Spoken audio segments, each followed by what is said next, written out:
Hello Radha स्वामी family, कैसे हैं आप सब? उम्मीद करती हूँ आप ठीक होंगे। चैनल को लाइक करें, सब्सक्राइब करें और कमेंट करें। आपका दिल से शुक्रिया होगा राधा स्वामी जी। जी राधा स्वामी जी।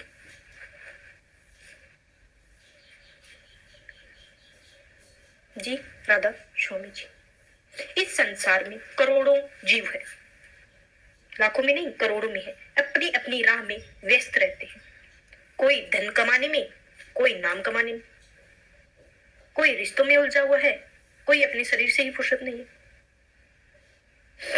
लेकिन एक विरला जीव ऐसा होता है जो इन सब से ऊपर उठकर गुरु के चरणों में अपना मन टेक लेता है। ऐसा जीव सचमुच में बड़ा ही भाग्यशाली होता है। क्यों होता है यह आपने कभी सोचा है? क्योंकि उसे समझ आ जाती है कि इस दुनिया के माया में कुछ भी स्थायी नहीं है। गुरु कोई साधारण आत्मा तो नहीं होता। गुरु तो उस परमात्मा का दूत है जो हमें इस काल बंधन से निकालने आया है। जिस जीव के सिर पर गुरु का हाथ हो उसका तो बेड़ा पार हो ही जाता है। लेकिन गुरु मेहर तभी करते हैं जब जीव सच्चे दिल से पुकारते हैं या उनके चरणों में गिरते हैं। अपने अहंकार को, वासनाएं और इच्छाएं छोड़कर जब वह कहता है कि हे गुरु, मेरे अब तो तेरे बिना कुछ भी नहीं है, सब कुछ आपके बिना खाली है। गुरु की अपार कृपा से ही नहीं बरसती है, वे कृपया मिलती है झुके हुए सिर को, रोते हुए मन को, सच्ची प्यास को। जैसे सूखी धरती को बारिश चाहिए, वैसे ही हमारे सूखे हृदय को गुरु की बूंद चाहिए। जब गुरु की बूंद भी मिल जाए ना तो अंदर का रेगिस्तान भी हरियाली में बदल सकता है। पर सबसे बड़ा दुर्भाग्य तो यह है कि जीव गुरु के पास आकर भी अपने स्वार्थ नहीं छोड़ता है। वह सिर्फ दुख मिटाने आता है, पर आत्मा को जगाने नहीं आता है। गुरु तो इंतजार भी है कि कब यह जीव सब कुछ छोड़कर सच्चे दिल से बोले, अब बस तू ही चाहिए मालिक। और जिस दिन यह पुकार सच्ची हो जाती है, उसी दिन गुरु की कृपा बरसने लगती है, बिना रोक, बिना शर्त। प्रेमियों, अगर आपके जीवन में गुरु आ गए हैं तो खुद समझ लो अब क्या चाहिए। अब गुरु ही मिल गया तो दुनिया छूट जाएगी, रिश्ते छूट जाए, शरीर भी छूट जाएगा, गुरु के चरण ना छूटे। बस यही प्रार्थना करनी है। गुरु का प्रेम ही असली परमार्थ है और गुरु स्मरण असली ही पूजा है। गुरु की सेवा असली भक्ति है। यही जीवन का लक्ष्य है। गुरु की मेहर के लायक बनना है। गुरु के चरणों को पकड़ने वाला जीव इस संसार का सबसे बड़ा राजा होता है, क्योंकि उसे वह खजाना मिल गया है जिसे काल भी छीन नहीं सकता है। हजूर स्वामी महाराज जी की वाणी है, गुरु चरण पकड़ दृढ़ पाई, गुरु चरण पकड़ दृढ़ पाई, गुरु का संग करो बनाई। गुरु संत सतगुरु फरमाते हैं, शिष्य का धर्म है गुरु चरणों की मजबूती से पकड़ ले। गुरु तो चरणों के हाथ नहीं लगाने देते, उन्हें पकड़ना तो बहुत कम नामुमकिन है। इससे राज है कि समझने के काबिल है। गुरु के पास जाकर नाम की कमाई करी, दोनों आंखों तक सारा शरीर सो जाएगा। रूह ऊपर गई तो सूरज चंद्रमा तारा मंडल आएगा, उससे आगे सतगुरु खड़ा है। यह हालत कब तक है? जब तक हमारे शरीर को छोड़ जाएंगे, इस दुनिया में छोड़ जाएंगे।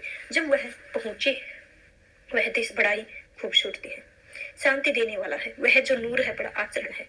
यही तुलसी साहब रामचरितमानस भी कहते हैं, श्री गुरुपद नखमणिगण ज्योति सिमरन दिव्य दृष्टिहीन होती है। उस सतगुरु के पैर का जो एक नाखून है वो करोड़ों मणियों से ज्यादा रोशन और प्रकाशवान होता है। जो गुरु की नूर चरणों तक पहुंच जाए, उन्हें पकड़ ले, उस नूरी चरणों की दुगली से स्नान कर ले, उसकी ही गुरु भक्ति मुकम्मल हो गई है। यही और दूसरे महात्मा भी कहते हैं कि गुरु अगद साहेब जी कहे, चंदा गावे सूरज चढ़े हजार, इत्ते चंदन हुई हो गुरु बिन कोर अंधार। हजारों लाखों सूरज चंद्रमा चढ़ जाए तो रोशनी जाएगी, मगर अंदर अंधेरा। जब तक पूरा गुरु मिले, अंदर का अंधेरा दूर नहीं होता है। उस नूर की, उस नाम की रूहानी मंडलों की लज्जत की है काफियत बयान नहीं कर सकती है। आप देखें, भरतरी और गोपीचंद राज छोड़कर संतों की शरण में ली। नाम कोई उत्तम और आनंदमय चीज है, तभी राज छोड़ा। जिस वक्त गोपीचंद गुरु के पास गए, उसने देखा कि ये राजा है। राजाओं का मान बढ़ाई का ख्याल होता था और लोक लाज होती थी। लोक लाज परमार्थ ही बड़ी भारी रुकावट है। चलो चलते हैं, पहले लोक लाज ही उतार देते हैं। हुक्म दिया, पहले शहर में जाकर भिक्षा मांगो। शहर में मांगना जहाँ हुकूमत की बड़ा ही मुश्किल, मगर दाना से आना था। लोक लाज को छोड़कर चला गया। सारे शहरों में फिरकर जैसे ही पैसा देने था, उसने अपना राजा समझकर रुपए दे दिया। काफी रुपए जमा हो गए थे। जब अपने घर की तरफ गया तो रानियों ने देखा राजा आ गया है। सोचा कि अब हमें जेवर का क्या करना, सारे जेवर दे दिए। गोपीचंद को कुछ भी मिलता योगियों को दे देता। योगी अपने गुरु के पहुंचा देते। उसकी माँ के दरवाजे पर गए। उन्होंने कहा, माँ होने के नाते मेरा फर्ज है मैं तुझे कोई हिदायत दूं। अगर मैं गृहस्थी हूँ तो त्यागी हूँ, इसीलिए कोई उपदेश नहीं दे सकता है। हाँ, मैं तेरे दरवाजे पर भिक्षु बनकर आया हूँ। मेरी मर्जी है, मैं जो चाहूँ भिक्षा दूं। गोपीचंद ने कहा, माता जी मर्जी है, भिक्षा दे सकती है, कहती है तो तुझे सोना चांदी दे देती। गुरु दे देगा, गुरु सेवक में बांट देगा। तेरे पास तो कुछ नहीं रहेगा। तुझे वह चीज दूंगी जो तेरे पास है। शो में तुझे 3 भिक्षा देती हूँ। पहली भिक्षा है मजबूत किले और महल में रहना। दूसरी है नरम बिस्तर पर सोना। तीसरी है बढ़िया लज्जतदार खाना। गोपीच ने हैरान होकर कहा, तू मेरी माता है, मुझे रात छोड़ाकर फकीरों की तरफ लगाया है। अगर कोई औरत होती तो मैं उसे समझाता भी। देख माता, मुझे जंगलों में रहना है, मेरे पास मजबूत किला है, कहाँ है? जंगलों में सोना है, मेरे लिए नरम बिस्तर कहाँ है? मुझे रूखा सूखा खाना है, मेरी लज्जतदार खाना कहाँ है? यह तीनों बातों मेरे खिलाफ हैं। माँ ने कहा, बेटा तू समझा नहीं, तू रात छोड़कर योगी हुआ, तेरे पास अमीर भी आएंगे, गरीब भी आएंगे, औरतें भी मांगेंगी, जवानी स्त्रियां भी मांगेंगी, तुझे दौलत भी मांगा जाएगा, बेटा भी मांगेंगे। अगर कोई तेरी शरण में रहेगा तो बचा रहेगा, मुझे गिराने वाला कोई सम्मान नहीं मिलेगा। गुरु मना करेगा कि फलाना फलाना काम नहीं करना। जो गुरु की शरण है वह मजबूत किला या महल है। दूसरी रात को जागना है और भजन करना है। जब भजन करते करते नींद आए तो तुम गिर पड़े तो सो जाना। फिर चाहे नीचे रोड़े हो चाहे पत्थर हो, नरम बिछोना नहीं। वह ऐसी नींद होती है कि बादशाहों के फूलों की सेज पर भी नहीं आती है। तीसरा ये है, तू भूखा रहना, कम खाने से आलस कम आता है, वजन ज्यादा बनता है। भूख बहुत सताए तो भी रूखा सूखा का टुकड़ा मिल जाए वह खाना ऐसी लज्जत देगा कि तुझे 36 प्रकार के भोजन खाकर भी लज्जत नहीं आती है। इसमें शक नहीं है, किसी से सतगुरु के चरण में रहकर ही बचा जाता है। एक सत्संगी हजूर जी ने सवाल करता है कि हजूर यह बड़ा मुश्किल। महाराज जी ने आंसर किया कि नेकों में तो नहीं जाना पड़ता, कोई दफा संत ऐसा काम भी करते हैं जिससे कि दुनिया मक्खियां हट जाए। वे केवल उन्हीं को पसंद करते हैं जो उत्तम चाल चलन वाले हैं। इसीलिए जब गोपी चंद और भर्तरी राज त्याग कर योग्य हुए तो उनकी तारीफ करने लगी कि जो राज छोड़कर महात्मा हुए हैं वे होंगे भी। और जब कोई बेटा मांगता है, कोई दौलत मांगता है तो कोई कुछ मांगता है। तंग आ गए हैं। उन्होंने क्या किया है? जंगलों में रहना या किसी गरीब कंगाल के घर। गरीब के मेहमानों की कोई नहीं पूछता है, अगर अमीर की मेहमान को पूछते हैं। एक दफा का जिक्र भी होता है, शहर के बाहर मिट्टी बर्तन बनाने वाले कुम्हार की कुटिया में चले गए। कुम्हार के घर रहते रहते उसके साथ मिलकर बर्तन बनाने लगे। इतर हो चाहे उसका कितना भी ढक के रख दो, खुशबू तो बाहर निकलती है। पहले पड़ोसियों को पता लगा, धीरे धीरे सारे शहर में खबर पहुंच गई, फलाने कुम्हार के घर बड़े महात्मा आए हुए हैं। राजा के मन में आया कि चलो चलकर दर्शन करें। जब राजा तैयार हुआ तो वजीर और कई अहलकार भी तैयार हो गए। फिर प्रजा भी साथ तैयार हो गई और शोर मच गया। जब शोर कुम्हार के घर तक पहुंचा, गोपीचंद बर्तरी ने पूछा कि यह कैसा शोर है? किसी ने कहा कि राजा आपके दर्शनों को आ रहे हैं, साथ में अमीर वजीर अहलकार की प्रजा भी है। उन्होंने मन में कहा कि जिस बात से हमने राज छोड़ा था वही फिर सामने आ गई है। खैर उन्होंने वापस में कुछ सलाह कर ली और राजा आ गया। राजा वजीर अहलकार प्रजा जब अपनी अपनी जगह बैठ गए, तब राजा को यह ख्याल आया कि कोई ज्ञान की बात सुनाएंगे। इंतजार होने लगा। इतने में गोपीचंद ने उठकर कहा, राजा आज मैं भीख के लिए तेरी फेरी पर जाऊंगा। बर्तरी ने कहा, नहीं आज मैं जाऊंगा, क्योंकि कल हलवा लाए थे, सारा तू खा गया था। गोपीचंद ने कहा, परसों तूने खीर नहीं खा ली थी। बर्तरी ने कहा, चौथे दिन तूने मालपुए नहीं खा ली थी। एक ने डंडा पकड़ कर लिया, दूसरे ने फावड़ी। वापस में लड़ने लगे। राजा के मन में कहां से महात्मा नहीं जो खाने के लिए झगड़ रहे हैं। राजा के मुंह से निकला, कुछ नहीं।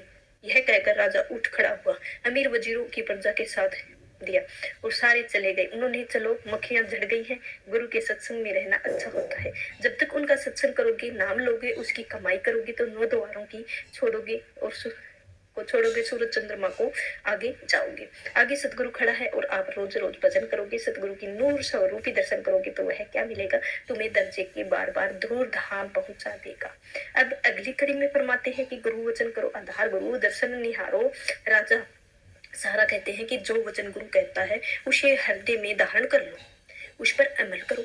गुरु का हुक्म सारे हुक्मों से श्रेष्ठ और जरूरी होता है। अगर सतगुरु कहता है कि भजन करो, सिमरन करो, तो हमें करना चाहिए। सतगुरु जो कहता है हमें शिष्य के लिए कहता है। जो भी दुनिया मान बढ़ाई के बीच दीवार बन गई है, वह एक महारानी मेरे पास आई, कुछ रुपये मेरे भी लाई।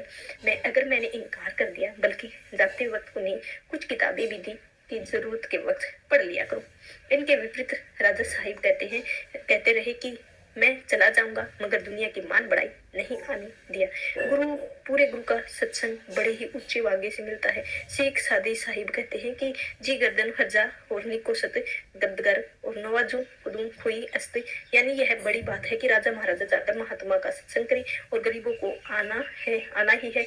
मगर कोई राजा महाराजा किसी सत्संग में जाए तो उनकी महानता लोगों के अच्छा समझते हैं। जो कुछ कहते हैं कि बदनामी है, यह उनका वहम है। एक बार महाराजा पटियाला अमृतसर दरबार साहिब गया हुआ था। तालाब में गंदगी भरी थी, साफ हो रही थी। उसने खुद मिट्टी के टोकरे उठाए और सेवा में लग गए। उसकी प्रजा भी लग गई। फिर उन्होंने लंगर जाकर रोटी खाई। फिर जिस तरह लोग खाते हैं, उनकी भाई राजा होकर रूखी सूखी रोटी खाई और गुरु के वचनों के हृदय को धारण करो। उनके नूरी स्वरूप के अंदर प्रत्यक्ष कर लो। असली कड़ी में फरमाते हैं, जो गुरु की गति अगम अपार, गुरु स्तुति करो सवार, क्योंकि गुरु ब्रह्मा उससे ऊंची मंजिलों और मालिक की दरगाह में जाता है, इसीलिए उसकी गति ऊंची है। हमें उसे नहीं समझ सकते हैं। हमें चाहिए कि हम उसे सबसे बड़ा जानवर, उसका प्रेम प्यार दिल में रखें। अब अगली कड़ी में फरमाते हैं, गुरु रखो हृदय माही तो मिटे काल परछाई। अगर शिष्य अभ्यास करता है तो गुरु हर वक्त उसके सामने रहता है। ना क्रोध, ना लोभ, माया अहंकार से त्याग दो। अगर गुरु का स्वरूप अंदर है तो वो दखल नहीं दे सकते हैं। अगर अगली कड़ी में फरमाते हैं, भोगों की आशा त्यागो, मनसा तजे जग से भागो। अगर जिंदगी पवित्र है, रखनी है, तो अभ्यास करना, मालिक के रजा में रहना बहुत अच्छी बात है। आशा गुरु शब्द लगाओ, मनसा गुरु पद में लाओ। आशा को शब्द में जोड़ दो, मनसा को गुरु के रूप में लीन कर दो। जब आशा और मनसा दोनों जुड़ जाएंगी तो कोई फिक्र ही नहीं है, नाम बन गया है। एक सत्संगी हजूर साहब स्वामी जी कहते हैं, मनसा का क्या फर्क है। महाराज जी ने सवाल जवाब दिया कि मनसा जो कर रहे हैं, आशा जो आगे आएगी। शब्द पकड़कर पहुंचकर यह आशा मनसा सामने रूपी असली कड़ी में फरमाते हैं। आशा और मनसा मोड़ी, इंद्री गुरु में जोड़ी। जब आशा और मनसा दोनों अंदर जुड़ गई हैं तो मन कहाँ जाएगा, इंद्रियां कहाँ जाएंगी, कहीं नहीं जाएंगी। अब मन भी काबू में आ गया है और इंद्रियां भी काबू में आ गई हैं, लेकिन बड़ा मुश्किल है। जीते जी तो हम मुक्ति हासिल करने के जरिए अब अगली कड़ी में फरमाते हैं, दिन रात रहे गुरु, त्यागना गुरु बिन कोई ना जाने। कहते हैं, खेती करो, नौकरी करो, दुकानदारी करो, राजपाट करो, मतलब जो चाहे दुनिया का काम करो, लेकिन मन के प्रीति गुरु के साथ रखो और ख्याल उसके चरणों में लगा दो। यही संत चरण दास जी भी कहते हैं, तरिया पी हरे बसे सूरत, रहे पिए माही, ऐसे जग जग में रहे, हरि को भूले ना। जिस तरह स्त्री को अपना घर बाहर छोड़ माँ बाप घर के जाते हैं और उनके घर खाते हैं, पकाते हैं और दूसरे कामकाज भी करते हैं, उनका ख्याल भी करते हैं, पति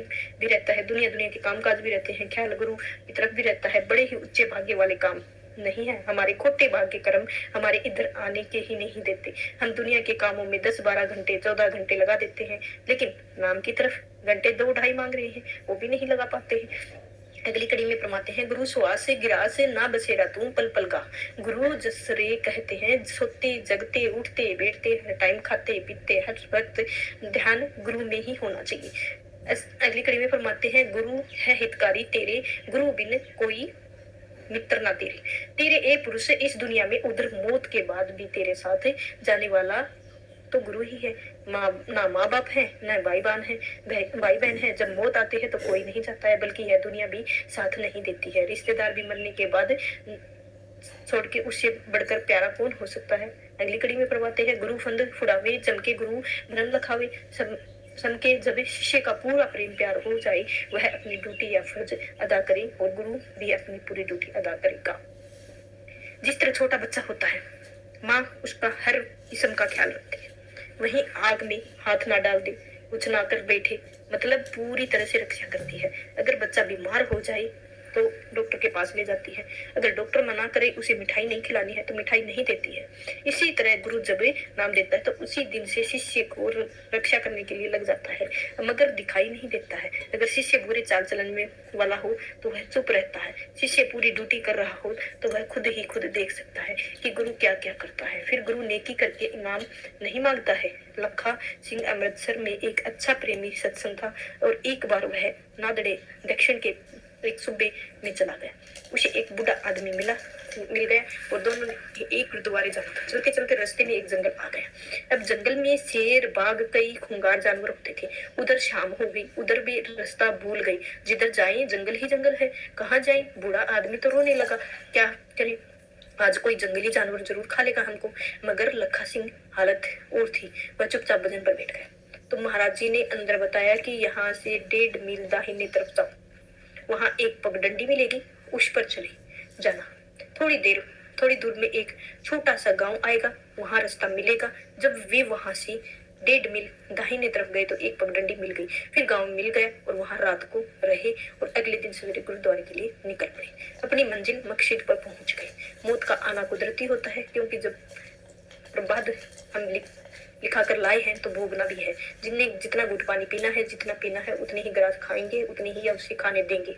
मौत आएगी, कोई ना कोई बहाना आएगा और आदमी की उसी वक्त मौत आ जानी है। अगर पूरा गुरु है तो पूरा भरोसा करें, भजन सिमरन करें। आपसे यही मौत के वक्त इतनी खुशी होगी कि जितनी ब्याह की भी नहीं होती है। सैकड़ों रिपोर्ट आती है, सैकड़ों दफा देखा जाता है। धर्मराज और दरबार में नहीं बेचता है, जमदूतों के हवाले नहीं करता है, बल्कि अपने साथ ले जाता है। फिर क्या चाहिए। एक सत्संगी ने हजूर जी से सवाल किया कि हजूर जी, कई सत्संगियों ने रिश्तेदारों के नाम नहीं लिया हुआ है। एक सत्संगी ने हजूर महाराज जी से सवाल किया कि हजूर, कई सत्संगियों के रिश्तेदारों ने नाम नहीं लिया हुआ है, मगर गुरु ने उसकी भी संभाल की है। महाराज जी ने आंसर दिया कि ऐसे मामले होते हैं जो सत्संगियों के रिश्तेदार गैर सत्संगियों को भी मौत के वक्त सतगुरु ने दर्शन दिए हैं, लेकिन गैर सत्संगी को दोबारा जन्म में आना पड़ता है। इसी ही तरह अगर सत्संगी की मौत का ख्याल रहा तो मौत के वक्त ख्याल रहा है, फलाना काम नहीं हुआ, फलाना नहीं हुआ, काम काज नहीं हुआ, सतगुरु जन्म देंगे। और अगर उसकी कोई ख्वाहिश नहीं है लेकिन कमाई पूरी नहीं हुई है तो वह भी जन्म नहीं देंगे, बल्कि अंदर के भजन कराकर दर्जे दर दर्जे ऊपर ले जाएंगे। अगली कड़ी में फरमाते हैं, वो जाल से पार उतारे, छिन छिन में तुझे सवारी। जो स्वामी जी महाराज फरमाते हैं कि ए शिष्य, सतगुरु तुझे संसार के समुद्र से पार करते हैं और तेरी छिन छिन रक्षा करते हैं। एक सत्संगी में हजूर जी से सवाल किया कि सरदार साहब चरण सिंह एक अखबार का एडिटर था, जो महाराज जी के सवाल का जवाब दिया। वह बड़ा प्रेमी था, सत्संग को समझ चुका था, लेकिन लोकलाज से डरता था, नाम नहीं लिया हुआ था, फिर भी उसे मालिक के ने दर्शन दिए। जब तो ऐसा भी हो सकता है आपके जीवन में। तो आज का सत्संग इधर ही समाप्त होता है। राधा स्वामी जी। आप चैनल को लाइक शेयर सब्सक्राइब जरूर करें, आपका दिल से शुक्रिया होगा। राधा स्वामी जी।